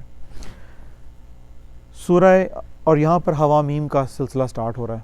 حوامیم وہ صورتیں ہیں خاص طور پہ جو تقریباً کوئی 8 صورتیں ہیں جن کا سلسلہ آپ کو تقریباً 22ویں پارے سے آن ورڈ آپ کو ملنا شروع ہو جاتا ہے، اور یہ حامیم سے سٹارٹ ہوتی ہیں. تو یہاں پر 2 بڑی حوامیم اس کے اندر آ گئیں. حامیم دخان اس کے اندر مجنون کہا گیا، اور حامیم الجاسیہ. اور سورہ قمر یہ پہلا حصہ اس دور کا کمپلیٹ ہوا. اور اس دور کے بعد اب فوری طور کے اوپر جو اگلے 3 سال جو آ رہے ہیں وہ ہے جس کو ہم سب لوگ جانتے ہیں شاب ابی طالب. اور نبی کریم صلی اللہ علیہ وسلم کو اور بلکہ پورے بنو ہاشم کو کمپلیٹلی سوشل بائیکاٹ کر دیا گیا، اکنامیکل بائیکاٹ کر دیا گیا، پولیٹیکل بائیکاٹ کر دیا گیا ان کا. اور 3 سال تک ایک چھوٹی سی گھاٹی کے اندر. اور مزے کی بات یہ ہے کہ ان میں جتنے بھی لوگ جو بنو ہاشم کے تھے وہ سب مسلمان نہیں تھے. اس کی وجہ یہ تھی کہ جو عرب جب بنو ہاشم کو ٹارگٹ کر رہے تھے تو وہ بنو ہاشم ان کے کمپلیٹ بنو ہاشم اس کے اندر تھے. اور اس اسیری کے دوران آپ واقعات بڑے دلگزیر ہیں. اگر آپ سیرہ کی کتابیں پڑھیں تو آپ کو پتہ چلتا ہے کہ انہوں نے کیا کیا ظلم نہیں کیے. ایک معاہدہ انہوں نے لکھ کے لگا دیا جس طرح آپ سب جانتے ہیں کہ معاہدہ الٹیمیٹلی 3 سال کے بعد اس کو ٹرمائٹ ایک جو تھی وہ کھا گئی اس کو، اور الٹیمیٹلی وہ معاہدہ جو تھا وہ نل وائڈ ہو گیا. تو اس طریقے سے نبی صلی اللہ علیہ وسلم کو اس اسیری میں سے رہائی میسر ہوئی. تو یہ 3 سال جو ہیں یہ بنتے ہیں محرم نبوی 7 نبوی سے لے کے محرم 10 نبوی تک. تو یہ 7 نبوی سے لے کے 10 نبوی تک کا واقعہ ہے یہ والا، ٹھیک ہے. اور اس کے اندر ٹوٹل جو صورتیں جو اس کے اندر آ رہی ہیں وہ ہیں 13. اور ان 13 میں سے میں نے آپ کو بتایا پہلے 10 صورتیں اس کے اندر آئیں گی، اور پھر بعد میں کوئکلی دیکھ لیتے ہیں کہ ان 11 صورتوں کی صورتحال کیا تھی. اور یہ قرآن مجید کا بڑا خوبصورت اب یہ سلسلہ سٹارٹ ہو رہا ہے. یہ ساری صورتیں اگر آپ مصحف کے اندر دیکھیں تو یہ ساتھ ساتھ ہی ہیں. سورہ سبا اس کے اندر بھی وہی بے سر و پا الزام، ساحر، مجنون، مفتری. سورہ فاطر نبی صلی اللہ علیہ وسلم کے خلاف سازشیں. سورہ یاسین نازل ہو رہی ہے. شاب ابی طالب کے اندر نبی صلی اللہ علیہ وسلم کو قید کیا گیا اور سورہ یاسین نازل ہو رہی ہے. یہ دل ہے قرآن کا. سورہ یاسین کے اندر بھی نبی صلی اللہ علیہ وسلم کو اگر آپ دیکھیں بے سر و پا الزام تو شاعری کا الزام لگایا گیا، اور اللہ نے اپنا جلال اس آیت کے اندر فرمایا. سورہ صافات ساحر اور مجنون کہا گیا. سورہ صاد کے اندر بھی ساحر اور کذاب کہا گیا. سورہ بروج کے اندر بھی ظلم و ستم پر ہلاکت کی دھمکی دی گئی. سورہ طارق اس میں سازشوں کے دور کے اندر نازل اس میں لفظ قید آیا ہے. سورہ فجر ہلاکت کی دھمکی آئی ہے. سورہ بلد جب آپ پر ظلم حلال کر دیا گیا. اور پھر 2 حوامیم آ گئیں، سورہ حامیم المؤمن اور سورہ حامیم السجدہ. سورہ حامیم المؤمن کے اندر فرعون کی ہلاکت. تو بتایا جا رہا ہے کہ اگر فرعون جیسا بندہ ہلاک ہو سکتا ہے تو وائی ناٹ قریش. اور اسی طریقے سے عاد اور سمود کی ہلاکت کے متعلق اللہ تعالیٰ نے سورہ حامیم سجدہ کے اندر بتایا گیا کہ جس طرح عاد اور سمود کو اللہ تعالیٰ نے پٹک دیا تھا، تو جب آپ نبی کی مخالفت کریں گے تو آپ کا انجام بھی کوئی اس سے مختلف نہیں ہوگا. یہ 10 نبوی آپ سب لوگ جانتے ہیں کہ اس کو عام الحزن کہا گیا. اور یہ عام الحزن اس وجہ سے کہا گیا کہ نبی کریم صلی اللہ علیہ وسلم کے دو بہت مہربان ہستیاں اس دنیا سے رخصت ہوئیں، جس میں حضرت ابو طالب اور حضرت خدیجہ رضی اللہ تعالیٰ عنہ کا انتقال ہوا۔ ان کا اور پھر جس طرح ان کا انتقال ہوا اس کے تھوڑی دیر بعد یہ رمضان کے اندر حضرت خدیجہ رضی اللہ تعالیٰ عنہ کا انتقال ہوتا ہے، اور شوال کے اندر حضرت سودا رضی اللہ تعالیٰ عنہ سے نکاح نبی کریم صلی اللہ علیہ وسلم کا ہوا، اور اس نکاح کے تھوڑی دیر کے بعد ہی وہ جو قم فانزر والا جو معاملہ جو تھا اس میں نبی کریم صلی اللہ علیہ وسلم اب طائف کی طرف چلے گئے ہیں۔ یہ 10 نبوی کا واقعہ ہے، 10 اور 11 نبوی کے اندر نبی کریم صلی اللہ علیہ وسلم اب طائف کی طرف چلیں گے، اور یہ دل دکھا دینے والا واقعہ ہے۔ بہت سے مفسرین نے اس کو بہت خوبصورت انداز سے لکھا ہے۔ میں آپ سے ریکویسٹ کروں گا کہ سورہ یہ جب بھی آپ یہ واقعہ پڑھیں اس کے ساتھ اس کی جو لوازمات ہیں ہمارے لیے کہ ہمیں اس سے کیا سبق لینا ہے وہ ضرور اس کا مطالعہ کیجیے۔ تو سفر طائف یہاں پر نبی کریم صلی اللہ علیہ وسلم تو انتقال ابو طالب کا جو تھا وہ رجب 10 نبوی، انتقال حضرت خدیجہ رمضان 10 نبوی، یہ 619 ہے بائی دا وے، 2 ماہ بعد، اور حضرت سودا سے نکاح شوال 10 نبوی۔ سفر طائف جو ہے لوگ کہتے ہیں کہ اس کو یہ بھی شوال 10 نبوی جو کہ 619 ہے۔ اور اس سفر طائف کے دوران 2 بہت بڑی صورتیں نازل ہوئی ہیں، جس میں سورہ احقاف اور سورہ جن، اور ان دونوں صورتوں کے اندر وہ جو دوسری مخلوق جو تھی جو نظر نہ آنے والی مخلوق ہے جس کو ہم جن کہتے ہیں، تو یہاں پر جنات کے ساتھ جنات کو قرآن سکھایا بھی گیا، اور جنات اس قرآن کو پڑھنے کے بعد داعی بھی بن گئے۔ پیغام میرے لیے کیا ہے اس کے اندر کہ اگر میں دعوت کا کام کرنا چاہتا ہوں تو پھر مجھے قرآن کو لفظاً اور معناً سمجھنا پڑے گا۔ اگر جن جیسی مخلوق قرآن مجید کو سن کے ایک دفعہ سن کے کوریلیٹ کرتی ہے اپنے نبی کے ساتھ، اور وہ یہ کہتی ہے کہ یہ واقعی وہ کلام ہے جو کہ اللہ کی طرف سے آیا ہے اور وہ اسلام لا کے داعی بن سکتے ہیں، تو آج ہمارے لیے کیا یہ معاملہ سمجھنا مشکل ہے؟ اس کے ساتھ ہی ہم لوگ اپنے آخری دور کی طرف منتقل ہوں گے۔ الحمدللہ ابھی تک ہم 10 نبوی تک آ گئے، اور آخری دور جو تھا وہ پھر اگین 3 سال تھے۔ It's a very important to understand. اب یہ ہے 10 سال کی انتھک محنت، انتھک مخالفت سہتے ہوئے، اور نبی کریم صلی اللہ علیہ وسلم کے اوپر بری طریقے سے جو استہزاء اور ان کے اوپر جو الفاظوں کا استعمال جو تھا، اس کے باوجود بہت بڑا قرآن مجید کا جو حصہ نازل ہوا یہاں پہ۔ اب یہ 3 سال جو ہیں، اب اس کی جو نبی صلی اللہ علیہ وسلم نے جو بیج بوئے تھے، اب اس کی کٹائی کا وقت آ رہا ہے۔ تو ان 3 سالوں کو، اور اس میں اسی طریقے سے جس طرح پہلے 3 سال میں 13 تھیں، اسی طریقے سے اس 3 سالوں کے اندر بھی 13 ہی صورتیں آئیں۔ ان کے اندر کچھ اہم واقعات ہیں، میں نے اس کو یہاں پر کچھ 5 ایک واقعات کو میں نے یہاں الیبوریٹ کر دیا میری آخری سلائیڈ کے اندر، جس میں سب سے پہلا بڑا واقعہ جو ہے وہ یہ ہے کہ حضرت خدیجہ رضی اللہ تعالیٰ عنہ سے نبی کریم صلی اللہ علیہ وسلم کا نکاح شوال 11 نبوی کے اندر ہو رہا ہے، لیکن ان کی جو رخصتی جو ہے وہ ہجرت کے بعد ہے۔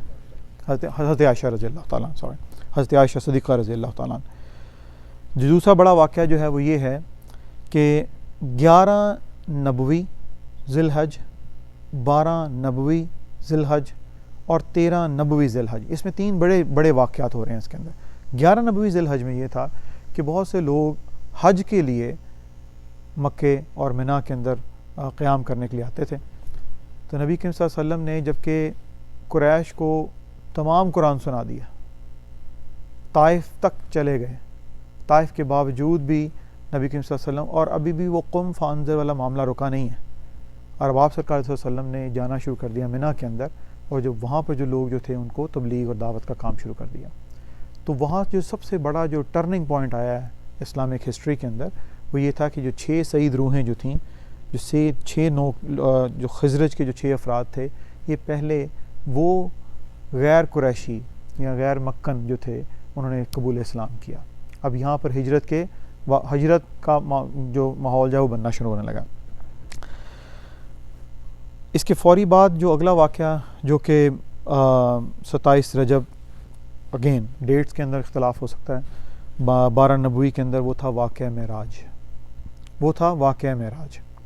وہاں پر اللہ تعالیٰ نے اور جیسا کہ ہم جانتے ہیں کہ اس میں سورہ نجم کا کچھ حصہ معراج کے فوری بعد ہے، اور سورہ بنی اسرائیل جو کہ 15ویں سپارے سے جو شروع ہوتی ہے، اس کے اندر اللہ تعالیٰ نے اسراء کے متعلق بتایا۔ اسراء جو ہے وہ سورہ بنی اسرائیل کے اندر ہے، اور معراج جو ہے جو کہ آسمان کا جو سفر جو تھا اس کے اندر سورہ نجم کے اندر۔ تو یہ دو صورتیں بھی اسی دور کے اندر آئی ہیں، تو انشاءاللہ جب ہم اس کا بات کرتے ہیں انشاءاللہ۔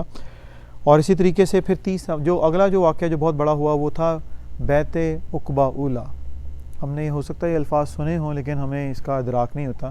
ریوائز کرنے کے لیے بیت عقبہ اولیٰ جو تھا، یہ اب پہلے کتنے تھے جو افراد آئے تھے جنہوں نے مطلب نمبر کتنے تھے ان کے 6، اب اس سے ڈبل ہو رہے ہیں اگلے سال۔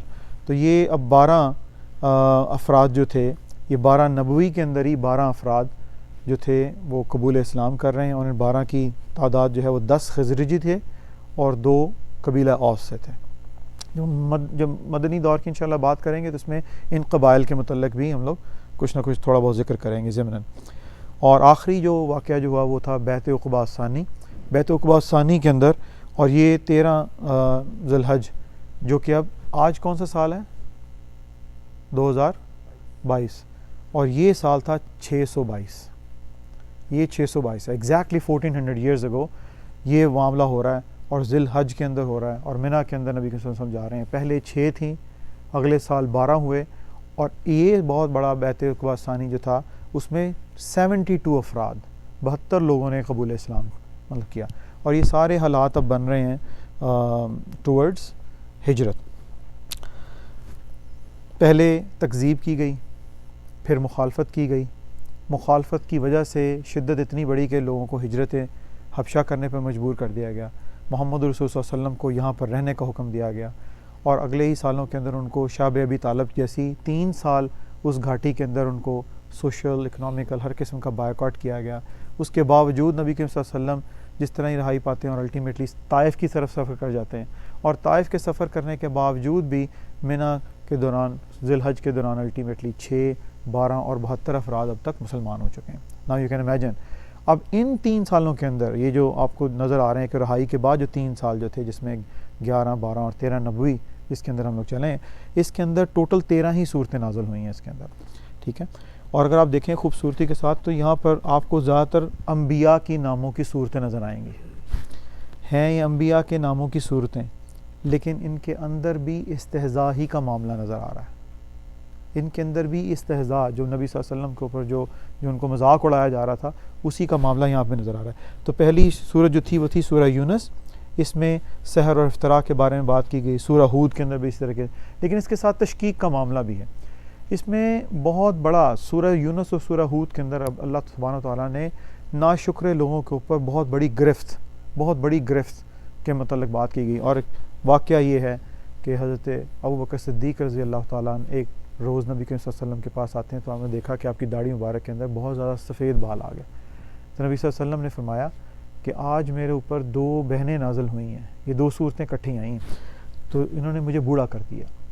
یہ تشکیک کا معاملہ ہے، یہ اگر قلبی کیفیت کو بدلنا ہو، اگر اللہ کی حیت کو جاننا ہو اور اللہ ناشکرے لوگوں کے ساتھ کیا کرنے والے ہیں، تو سورہ یونس اور سورہ ہود۔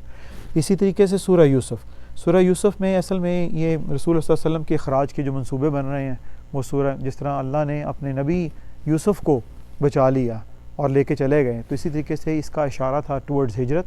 اور ایک سوال تھا کہ جب یہ لوگ ذی الحجہ کے دوران جب یہ مدینے سے لوگ آتے تھے، مدینے کے اندر نہ صرف یہ اوس اور خزرج تھے بلکہ وہاں پر بہت 3 بڑے قبائل جو تھے وہ یہودیوں کے بھی تھے۔ جب یہودیوں کو یہ پتہ چل رہا تھا کہ اللہ کے نبی آ چکے ہیں، جب یہودیوں کو یہ پتہ تھا کہ بہت تیزی کے ساتھ مدینے کے اندر لوگ جو ہیں وہ اسلام قبول کر رہے ہیں، تو وہ کچھ سوالات بھی لکھ کے بھیجتے تھے۔ تو ان کا سوال یہ بھی تھا کہ حضرت یوسف علیہ السلام جو تھے وہ مصر کیسے پہنچ گئے۔ تو اس کے متعلق پوری کی پوری سورہ یہ آئی ہے۔ سورہ رعد اگین رسول صلی اللہ علیہ وسلم کے خلاف مکروہ سازشیں جو تھیں وہاں پہ بتایا گیا۔ ابراہیم کے اندر بھی اسی کا معاملہ تھا۔ سورہ حجر کے اندر بھی وہی استہزاء اور ساحر وغیرہ کا جو کہنا، اور سورہ نحل اس کے اندر ہجرت مدینہ کی پیشگی مطلب اس کا اشارہ کر دیا گیا یہاں پہ۔ اور یہاں پہ 12 نبوی کے اندر واقعہ معراج ہو رہا ہے۔ واقعہ یہ ہے کہ دوران اسراء جو کہ زمینی سفر تھا نبی صلی اللہ علیہ وسلم کا مسجد حرام سے مسجد اقصیٰ تک، اسی سفر کے دوران محمد رسول صلی اللہ علیہ وسلم کو مدینہ دکھایا گیا۔ فرام دا ٹاپ، اور مدینہ دکھایا گیا. اور یہاں پہ سورہ نحل کے اندر بھی اللہ تعالیٰ سبحانہ و تعالیٰ نے مدینہ کی ہجرت کی پیش گوئی کی یہاں پہ. تو یہ جب ہم لوگ ان کے مضامین پڑھیں گے ان صورتوں کے اندر انشاءاللہ، تو ہمیں پتہ چل جائے گا کہ یہ قرآن کس سینیریو کے اندر تھا اور کیوں یہ آیات یہاں پر پلیس کی گئیں. اسی طریقے سے سورہ نجم رائٹ آفٹر واقعہ معراج، سورہ نجم کے متعلق اللہ تعالیٰ نے بتایا کہ اللہ تعالیٰ نے کہا کہ وہ پھر اس نے جو دیکھا وہ دیکھا. یہ بہت بڑی حقیقت ہے، اس کے اندر بہت ساری چیزیں پنہا ہیں. اسی طریقے سے یہاں تک جب یہ ہوا تو اب 13 نبوی ہجرت سے پہلے، اب ہجرت سے بالکل ملحقہ ہجرت، اب مطلب اب ظاہری بات ہے کہ نبی صلی اللہ علیہ وسلم کے خلاف سازشیں، استغفر اللہ معاذ اللہ، ان کے قتل کی سازشیں بن چکی. اب اللہ کے نبی کو نبی صلی اللہ علیہ وسلم اللہ کا انتظار کر رہے ہیں کہ اللہ کا حکم آئے گا تو وہاں سے نکلیں گے. تو یہ حکم آنے تک کا جو معاملہ جو تھا، اس کے اندر 4 بڑی صورتیں اس کے اندر نازل ہوئی ہیں، جس میں حامیم الشورا ہے، جس میں اسلامی اجتماعیت کے متعلق بتایا گیا ہے، کیونکہ رائٹ آفٹر ہجرہ جو کام ہونے جا رہا ہے وہ تھا اسلامی ریاست کا قیام. تو اس کے اندر جو اسلامی اجتماعات کی جو وضاحت تھی وہ حامیم شورا کے اندر کی گئی. حامیم الزخرف، قریش کے خلاف اتمام حجت اور آخری وارننگ دے دی گئی، کیونکہ exactly after couple of years later بدر کا واقعہ رونما ہو رہا ہے، اور ان کے جو بڑے 72 جو ان کے جو سرداران جو تھے وہ کھیت ہوئے اس کے اندر. اور اسی طریقے سے سورہ انعام اور سورہ اعراف یہ بالکل ملحقہ ہیں، اور اس کے اندر بھی اگر آپ دیکھیں تو الٹیمیٹلی قریش کے لیے جو اتمام حجت جو تھا وہ کمپلیٹ ہو گیا. اور جو آخری حصہ مکی دور کا جہاں پر اختتام ہوتا ہے، اور وہ بہت بڑا واقعہ جس کو ہم ہجرت مدینہ کے تحت جانتے ہیں، اگین ڈیٹس میں ہو سکتا ہے اختلاف ہو، لیکن 27 صفر 14 نبوی محمد رسول صلی اللہ علیہ وسلم اور ابو بکر صدیق رضی اللہ تعالیٰ عنہ جو تھے وہ ہجرت مدینہ. تو ایگزیکٹلی اگر میں یہ کہوں کہ آج 2022 ہے اور آج سے ایگزیکٹلی 1400 سال پیچھے چلے جائیں 622 کے اندر، تو واقعہ ہجرت جو تھا وہ رونما ہو رہا تھا. تو اگر آج ہم لوگ اپنی زندگی کے اندر قرآن کو اگر اس طرح سے پڑھنا شروع کریں، سوال یہ ہے کہ ان صورتوں کو مصحف کی ترتیب کے علاوہ اس ترتیب کے ساتھ دیکھنے کی ضرورت کیا ہے؟ تو جواب یہ ہے کہ جب میں مصحف پڑھوں تو اگر مجھے یہ پتہ ہو کہ اس کا شان نزول کیا ہے، محمد رسول صلی اللہ علیہ وسلم کے اوپر وہ ذہنی کیفیات کیا تھیں، اور اللہ تعالیٰ ہم سے اس کا تقاضا کیا کر رہے تھے، تو پھر میرا خیال ہے کہ قرآن کا مفہوم اور زیادہ دوبالا ہو جائے گا. اللہ تعالیٰ ہم سب لوگوں کو قرآن مجید کی صحیح علم جاننے کی، اس کو سمجھنے کی، اس کو پڑھنے کی، اس پہ عمل کرنے کی اور اس کو آگے پھیلانے کی توفیق عطا فرمائے. لا یکلف اللہ نفسا الا وسعها لها ما کسبت وعلیہا ما اکتسبت ربنا لا تؤاخذنا ان نسینا واخطانا ربنا ولا تحمل علینا اصرا كما حملته على الذین من قبلنا ربنا ولا تحملنا ما لا طاقة لنا به واعف عنا واغفر لنا وارحمنا انت مولانا فانصرنا على القوم الكافرین. السلام علیکم ورحمۃ اللہ وبرکاتہ.